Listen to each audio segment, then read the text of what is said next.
ভয়ঙ্কর দুর্নীতিবাদ, তাকে যে আশ্রয় দিচ্ছে ভারত। টিউলিপ লেখাপড়া করেছে ইংল্যান্ডে।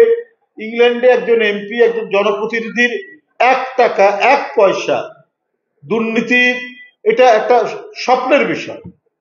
এগুলো সবই হচ্ছে শেখ হাসিনার এক একটা বিভৎস দুর্নীতির চিত্র। সে চিত্রের আমরা কখনো লন্ডন, কখনো নিউ ইয়র্ক, কখনো জাপান, কখনো মালয়েশিয়া, কখনো দুবাই, বিভিন্ন জায়গা থেকে একটার পর একটা নিউজ আসছে।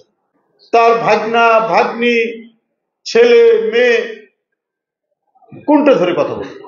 রূপপুর পারমাণবিক প্রকল্প রাশিয়ার সাথে চুক্তি করেছে 500 কোটি টাকা শেখ হাসিনা, তার ছেলে সজীব ওয়াজেদ জয় এবং তার যে ভাগ্নি, সে আবার ইংল্যান্ডের এমপি এবং সিটি এমপির দায়িত্বে।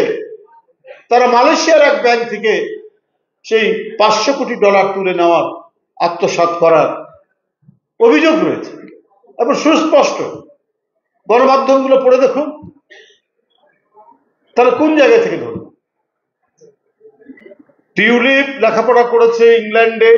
ইংল্যান্ডে একজন এমপি, একজন জনপ্রতিনিধির 1 টাকা 1 পয়সা দুর্নীতি, এটা একটা স্বপ্নের বিষয়। কিন্তু তার জিন হচ্ছে বাংলাদেশের শেখ পরিবার। ওখানে লেখাপড়া করে এমপি হওয়ার পরেও তার জেনেটিক্যাল যে লাইন, এই লাইন সে ক্রস করতে পারেনি বলেই এই অভিযোগগুলো তার উপরে বেরিয়ে আসছে।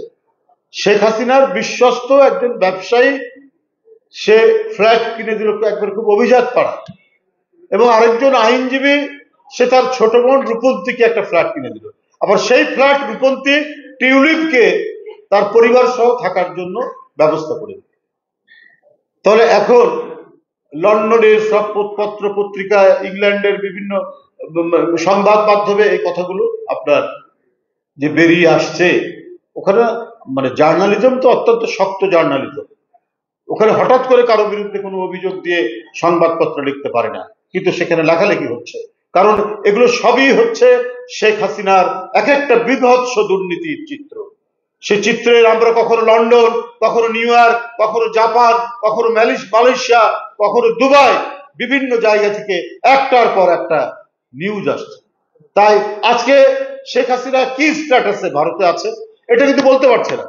বাংলাদেশে তার যে 2টি পাসপোর্ট, সেই 2টি পাসপোর্ট, একটা কূটনৈতিক পাসপোর্ট, একটা জেনারেল পাসপোর্ট, দুটাই বাতিল করেছে।